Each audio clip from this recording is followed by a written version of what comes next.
You have great lead flow probably for residential, I'm imagining. Yeah, We yeah. need to do the same thing for commercial. So what are you doing for right now for residential? I have one partner I partner with, and we do a lot of joint ventures. He targets about 20 to 30,000 a month. So I got him doing lead gen. Then I have one VA doing lead gen about 10,000 a month in Egypt. Then I have another VA doing about another 10,000 a month in the Philippines. So I got about 40,000 every month that we're hitting between him and then me hitting 20. So he hitting 20, I'm hitting 20. And we pretty much joint venture because that's just leveraging other people's strengths Sure. and then when he doesn't have a deal, I have a deal. When I have a deal, so we always got deals. We're closing at least 3 to 4 months. We are doing commercial. I'm just doing multifamily commercial right now, and it's Sure. like 9 unit. We got a 10 unit we're wholesaling right now. We got a 9 unit we're wholesaling. Where Obviously, North Carolina. So I do way more deals in North Carolina than I do in Florida, just because the bang for buck is more. You can get more per marketing dollar. Plus, they're not as savvy and sharp. We can, you from up north. I'm from Virginia. We could talk them. Like I could talk them out their socks. So it's just easier to transact in North Carolina because well, they're then not you so should be hip. doubling down on North Carolina. I know. I put every 4 to 1. I put every duplex to 100 unit in the whole state of North Carolina. I put every duplex to 100 unit in the state of Florida. I'm hitting them. It's just following up, following up, following up till you die. Like I never heard nobody say that to you. I heard somebody say follow up until one of us dies, but I think you said follow up till you die, something like that. Yeah. Yeah. So now I'm being more aggressive with that. I could do more. I need to do it at a higher level. Plus, I'm not calling cold calling shit. I'm warm calling pre-qualified leads. That's all I do is follow up with leads that already said yes, and then I calling them.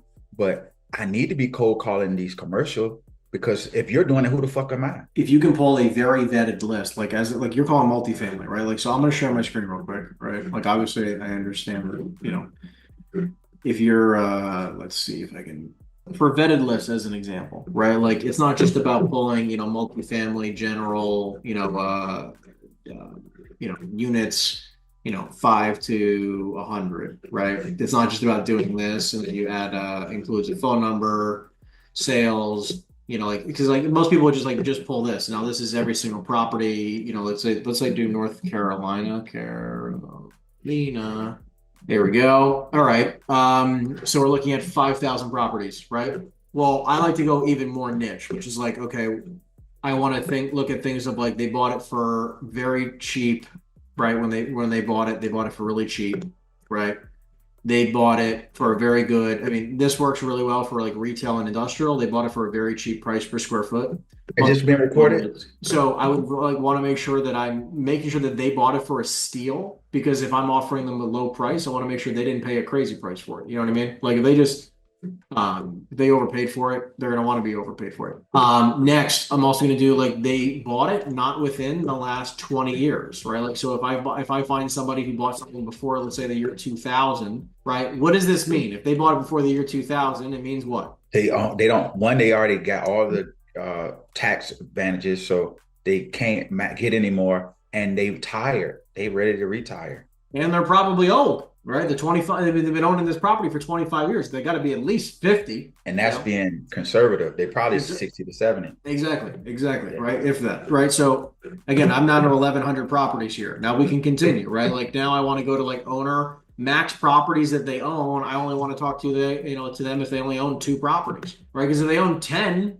the odds of them selling is low. I seen you, yeah, you said that. And actually, when I talked to this seller last week, I pivoted right to a buyer because he owned 60 properties and we didn't know it until I got on the phone. I was like, he's not a seller, he's a buyer. 100%.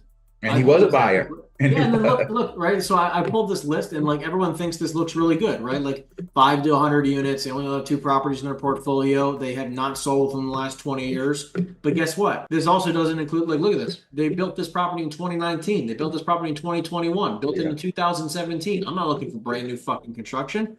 I want to find old stuff. So give me at least I want to be minimum. It's got to be built before the year 2000, right? Now I'm starting to look at some stuff that might be of interest. But anyways, like this is where like the more niche we can go, this is going to give us the best type of opportunity, right? So this 300 property list is going to be a very, very motivated list. Now you could also say like, hey, I want to call people, not companies included, right? LLCs or anything like that. Now you're down to 150. So Right. these are who you would be cold calling because but what about me thinking I'm a sniper. That's the way I look at it. I'm trying to be very, very dialed in.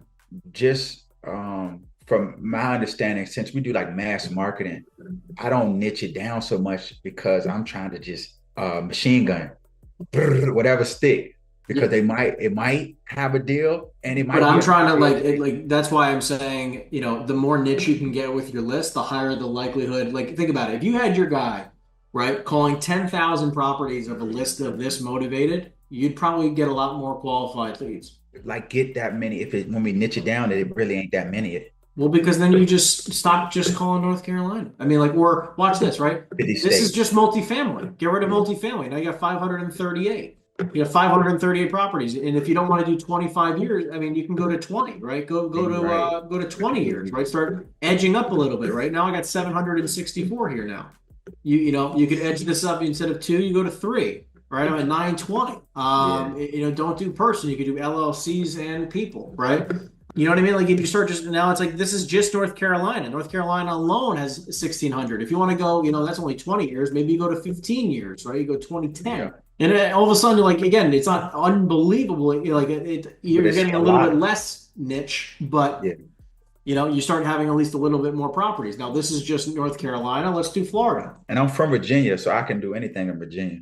Yeah, or Virginia, whatever, Virginia. I mean, like, Yeah. No, but I love Florida. No, Florida all right. day. So I'm just saying, like, all of a sudden you have these couple states that you've layered. Now you got 15,000 properties with very motivated stuff. Oh, you can click all three with Yep. filter. Yep. So it's selecting all three and Yep. under them same filters. Oh, I didn't Yep. know that. You can do as many states as I think you can do I up did to 10 not know states. that. I did not know that.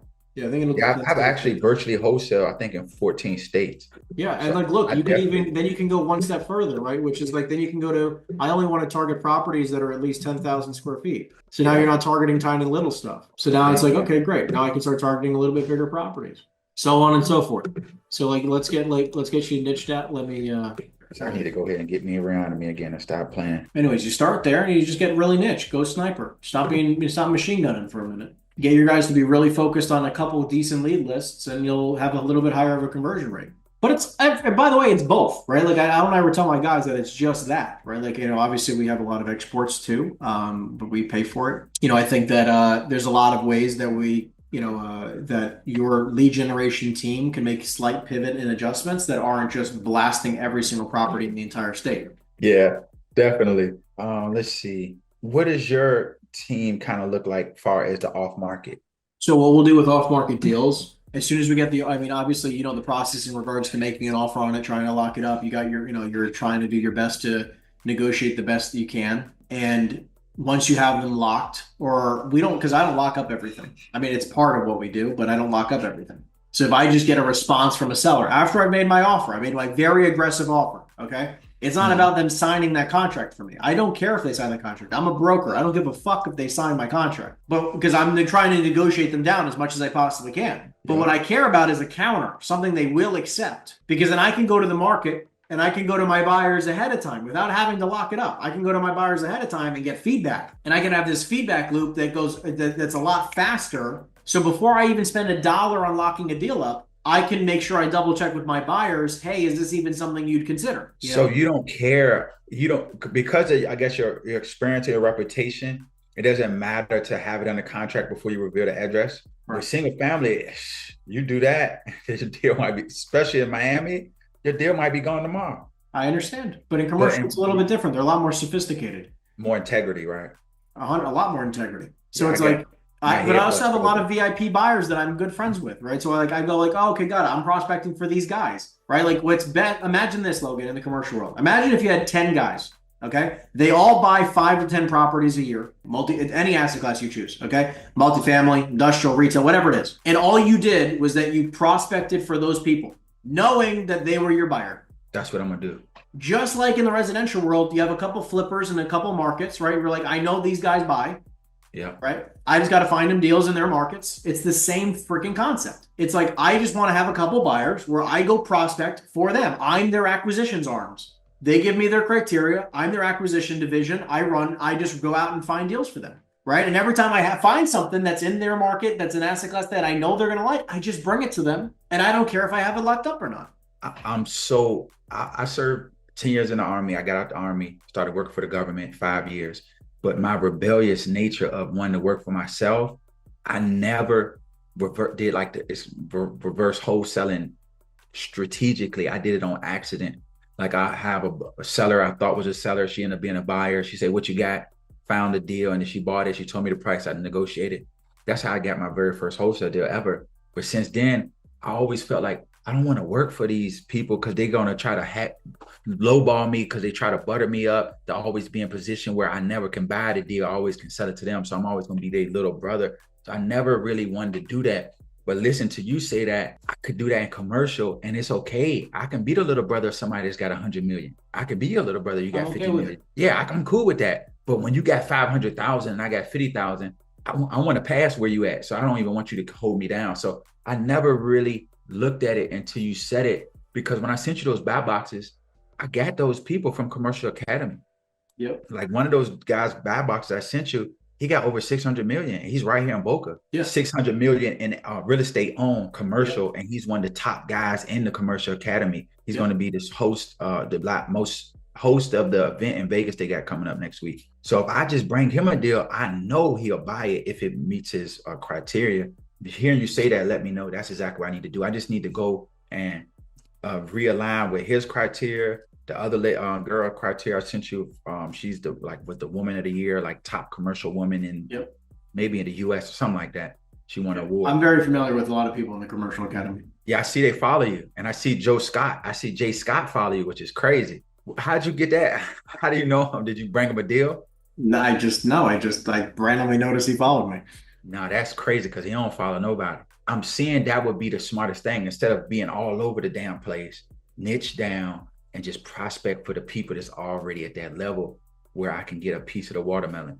Like I laugh a lot about it, man, because it's like this industry is so fucking simplistic. It's like I want to work for the biggest funds and the most active buyers in the market, and I want to just go find them properties. And then I negotiate the deal where I can make as much as I possibly can without being greedy and where everybody's happy.